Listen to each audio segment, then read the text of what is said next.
സർക്കാർ ജീവനക്കാരെ കൊലക്ക് കൊടുക്കുന്ന ട്രാൻസ്ഫറാണിപ്പോൾ സർക്കാർ നടത്തിക്കൊണ്ടിരിക്കുന്നത്. ഇതിനകം 15,000 സർക്കാർ ജീവനക്കാരെയും 1700 പോലീസുകാരെയും ഫയർഫോഴ്സിൽ അർദ്ധസേനയിൽ ജോലി ചെയ്യുന്ന 700 പേരെയും സ്ഥലം മാറ്റിക്കഴിഞ്ഞു. സ്ഥലം മാറ്റത്തെ തുടർന്ന് കാസർഗോഡ് റവന്യൂ വകുപ്പിലെ സീനിയർ ക്ലർക്ക് ആശാലത ആത്മഹത്യ ചെയ്തു. പോലീസ് സേനയിലെ ഒരംഗം സുബിൻ ലാൽ കോഴിക്കോട് കുറച്ചു മുമ്പാണ് ട്രാൻസ്ഫറിനെ തുടർന്ന് ആത്മഹത്യ ചെയ്തു. ഇന്ന് ദാരുണമായ വിധത്തിൽ ആക്സിഡൻറ്റിൽ പരിക്കുപറ്റി ചൊക്ലിയിൽ ആരോഗ്യവകുപ്പിൽ ഹെൽത്ത് ഇൻസ്പെക്ടറായി ജോലി ചെയ്തു വരുന്ന ദീപ ലേഖ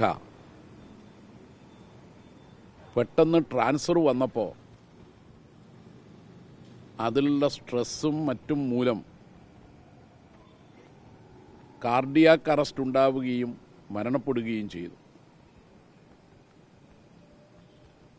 കഴിഞ്ഞ ദിവസം പരിയാരം മെഡിക്കൽ കോളേജിൽ സർക്കാർ അനുകൂല സർവീസ് സംഘടനാ നേതാക്കൾ ഒരു ട്രാൻസ്ഫർ പ്രശ്നത്തിൽ സീനിയർ പ്രൊഫസർ ഡോക്ടർ രാധാമുണിയുടെ മേൽ തട്ടിക്കയറിയതിനെ തുടർന്ന് അവർക്കും പെട്ടെന്ന് കാർഡിയാക് ഇഷ്യൂ ഉണ്ടാവുകയും അതിതീവ്ര പരിചരണ വിഭാഗത്തിൽ പരിയാരത്ത് തന്നെ ചികിത്സയിൽ കഴിയുകയുമാണ്. ആൻജിയോഗ്രാം അടക്കം നടത്തേണ്ടി വന്നു. മെയ് മാസം 5-ാം തീയതി NGO അസോസിയേഷൻ നേതാക്കൾ മന്ത്രിസഭാ രൂപീകരണത്തിന് മുമ്പ് ഞങ്ങളിതാ അധികാരത്തിലെത്തിയിരിക്കുന്നു, 102 സീറ്റിൻ്റെ ഭൂരിപക്ഷം UDFന് നേടാൻ കഴിഞ്ഞിട്ടുണ്ട്, ഇനി ഞങ്ങൾ എഴുതിത്തരുന്ന ട്രാൻസ്ഫറുകൾ നിങ്ങൾ നടത്തണം എന്ന് പറഞ്ഞുകൊണ്ടാണ് ഉദ്യോഗസ്ഥന്മാർക്ക് വിവിധ വകുപ്പ് മേധാവികൾക്ക് കത്തുകൊടുത്തത്. അന്നു മുതൽ ആരംഭിച്ചതാണ് ഈ ട്രാൻസ്ഫർ. മാനദണ്ഡമില്ലാത്ത സ്ഥലം മാറ്റം, ഒരു നീതീകരണവും പറയാത്ത വിധം തലങ്ങും വിലങ്ങും സ്ഥലം മാറ്റുകയാണ്. നമ്മയെല്ലാം ദുഃഖത്തിലാഴ്ത്തിക്കൊണ്ട് പ്രമുഖ നാടക സംവിധായകൻ സുരേഷ് ബാബു സ്ത്രീസ്ത്രീയുടെ ഭാര്യ കൂടിയായ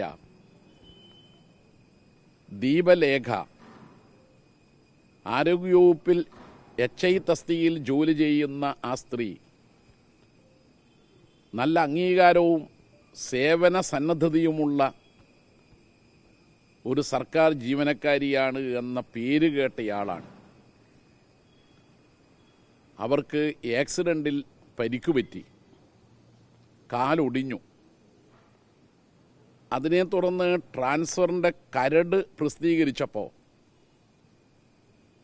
അവർ ആക്സിഡൻറ്റിൽ പരിക്കുപറ്റിയ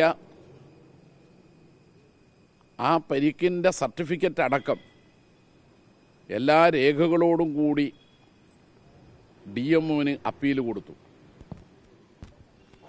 ചൊക്ലിയിലാണ് അവർ അന്ന് ജോലി ചെയ്തിരുന്നത്. ചൊക്ലിയിലെത്തിയത് 4 മാസം മാത്രമേ ആയുള്ളൂ.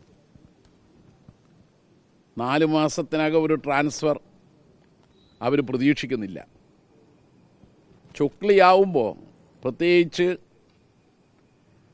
ആക്സിഡൻറ്റിൽ പരിക്ക് പറ്റിയത് മൂലം വിദൂര സ്ഥലത്തെ ട്രാൻസ്ഫർ ഒഴിവാക്കണമെന്ന് ആവശ്യപ്പെട്ടിട്ടും ചൊക്ലിയിൽ നിന്ന് വടകര സ്വദേശിനിയായ ദീപാലേഖയ്ക്ക് പോയി വരാനുള്ള സൗകര്യം ഒരു വാഹനമെടുത്താൽ സാധിക്കുമെന്നുള്ളത് കൊണ്ടും അപ്പീൽ കൊടുത്തപ്പോൾ അതും ഒരു സ്റ്റേഷനിൽ 4 മാസം മാത്രം ആയതുകൊണ്ട് പരിഗണിക്കുമെന്നാണ് അവർ കരുതിയത്. എന്നാൽ ഇന്നലെ അന്തിമ ട്രാൻസ്ഫർ ഉത്തരവ് വന്നു. അവരെ ചൊക്ലിയിൽ നിന്ന് പിണറായിയിലേക്ക് സ്ഥലം മാറ്റി. ആ വിഷമമാണ് യഥാർത്ഥത്തിൽ ദീപ ലേഖയുടെ കാർഡിയാക് അറസ്റ്റിന് കാരണം. ആശാലത കാസർഗോഡ് മരിക്കുന്നതിന് കാരണം ട്രാൻസ്ഫർ സൃഷ്ടിച്ച മാനസിക പ്രയാസമാണ്. സുബിൻ ആത്മഹത്യ ചെയ്യാൻ കാരണം 40 കിലോമീറ്റർ അകലെ സ്ഥലം മാറ്റിയതിനെ തുടർന്നുള്ള മാനസിക പ്രയാസം മൂലമാണ്. ഡോക്ടർ രാധാമണിക്ക് കാർഡിയാക് ഇഷ്യൂ ഉണ്ടാവാൻ കാരണം ട്രാൻസ്ഫർ നടത്താൻ വേണ്ടി NGO അസോസിയേഷൻ നേതാക്കൾ ഡോക്ടറുടെ മേൽ സമ്മർദ്ദം ചെലുത്തുകയും ഭീഷണിപ്പെടുത്തുകയും ചെയ്തതിനെ തുടർന്നാണ്.